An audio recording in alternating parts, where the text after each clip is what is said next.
Welcome to What's Cookin'? I'm Debbie. And I'm Norma. And today we're making creme brulee for two. Ooh la la. Ooh. Sounds good. It goes with our Valentine or anytime meals. Absolutely. Or just have creme brulee and forget everything else. I'm with you on that. So let's get cooking. All right. Or baking or whatever it is. Yes. It's fairly easy, but there's a couple pointers that I want to make sure you understand. So it's the cooking time. So if you make it and you've had runny creme brulee, it's just that you haven't baked it enough. It's a custard, and so it has to finish cooking. So like a cake or anything else, it needs to have that time. And in the middle, when you take it out, it should be a little jiggly. And so that's all you need. So let's start. So we're starting with 3 eggs. And I'm going to crack the egg. So you're just doing the egg yolk. So here's 1 egg. Here's egg number 2. You can try like, see as you let, and then we have our final. I'm sure there's a device out there for this. Oh, I'm sure. Yeah. It's kind of fun to do that. Okay, the next thing is you add 1 cup of cream. Sorry, there's no dietetic stuff that I know of. And if you can't do cream, I don't know what would work. There might be other things you could try, coconut cream, but you know, this is creme brulee. Right, so anyway. We're showing you how to make it the right way. Right, and it's heavy cream. It has to be heavy cream. So if you're gonna do it right. Okay, so here's the next key. When you whip this, you don't want to have it get a lot of air. Oh, okay. So what we're going to do is we're going to whip it, but I want to add, so you can add vanilla, or what I like to do before we're doing this is vanilla bean. All that. So you just open up the bean and you scrape and you just put it in there like so. And it adds such a nice rich flavor. And then when we're done doing that, I'll show you how to whisk it, and then it'll be yummy and delicious. So I'm just gonna finish scraping all the beans from it. And as you see, You could get a spoon too, a little spoon, and pull it maybe. Yeah, I think you just have to, because it's tough to, I mean, this is now softer. But you just have to get in there and have a sharp knife. Be careful not to cut your fingers. But you can see what it looks like. Or even, for me, I can just scoop it off. There you go, much faster. Yeah, I'm trying to scrape. So, there you go. That part's done. Make sure you have all this yumminess in there. And the next thing you do is we're gonna whisk it. So this is a whisk. And as you see, it's starting to turn a warm yellow color. And you whisk vigorously,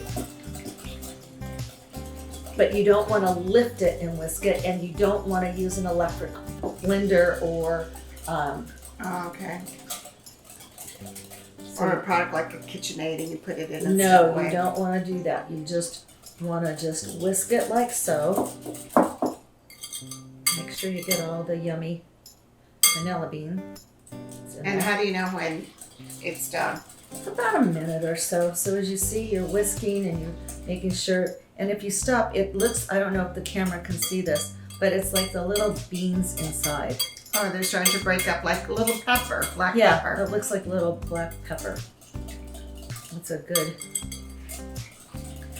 And you just whisk it really good and make sure the egg is well blended. It's your custard, because that's what this is. It's a custard. So that looks pretty good to me. Then you take 2 ramekins, because this is for 2. And what I like to do is just easier to pour it from the. So you don't spill. Yeah. Then you pour it into your ramekin. And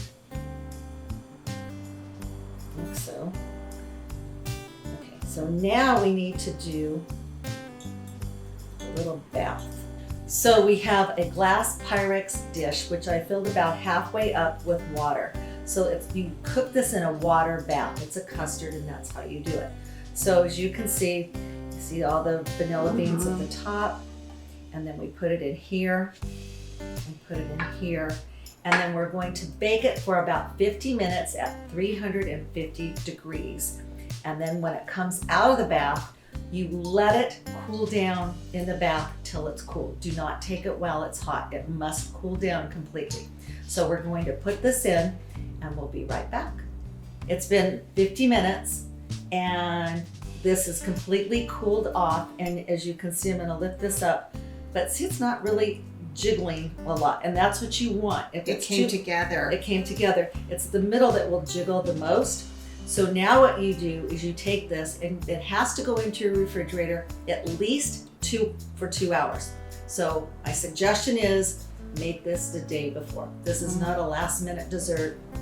Unless you get up at 5 in the morning, you make it, you put it in your refrigerator, and then you have it that night. You can do that, but it's easier to make the day before. So I'm gonna put this in, and we'll be right back. Okay, so this has been in the refrigerator for 6 hours. It's been a long day. Wow, yes. We're exhausted. But it's really set. Yeah, it's set and it's cold, because that's what you want. Sometimes you've had warm brulee. So the next thing to do is you want to put in sugar. And in one of our segments, you remember, we made what's called vanilla sugar. So we took a vanilla bean and we blended it with the sugar, and then we took the empty vanilla bean and put it in the vanilla. So it can stay in there and it doesn't go bad, and it's really good. So now what we're going to do is sprinkle a lot of sugar, because we're going to caramelize it.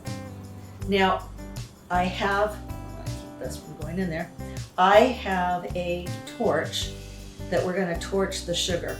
But if you don't have that, put it in your broiler and watch it very carefully for like maybe 2 minutes, whatever, and it'll get brown and bubbly. So I'm going to start this, and Should I stand back? no, we're good. There we go. And as you see, I'm just browning it. So it's caramelizing in the process. So it's going to form that hard crust, Yes. that hard sugar crust that everybody loves in their creme brulee. Right. Now the other thing that you can do is you can make this ahead of time, caramelize it, and then put it back in the refrigerator until you're ready to serve it. So I'm just gonna melt this a little bit more. Watch your fingers. I'm stepping back.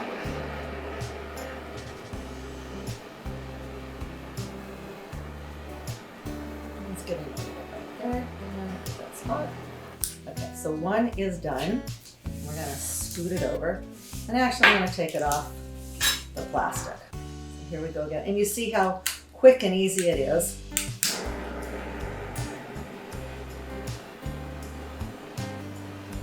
It smells so good. It's coming together really quickly. There.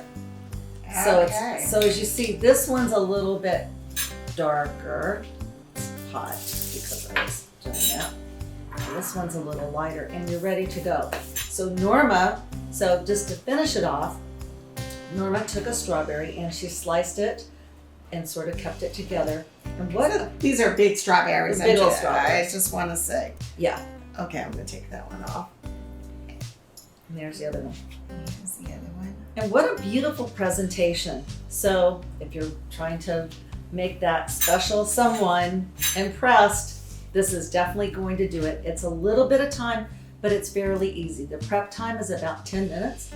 And then it's the rest of the cooking, and then putting in the refrigerator, and then putting your caramel on. And so you can take this whole dish like this and put it in your refrigerator, and then have it at the end of your meal the following day if you want to It do looks that. fantastic. It smells great.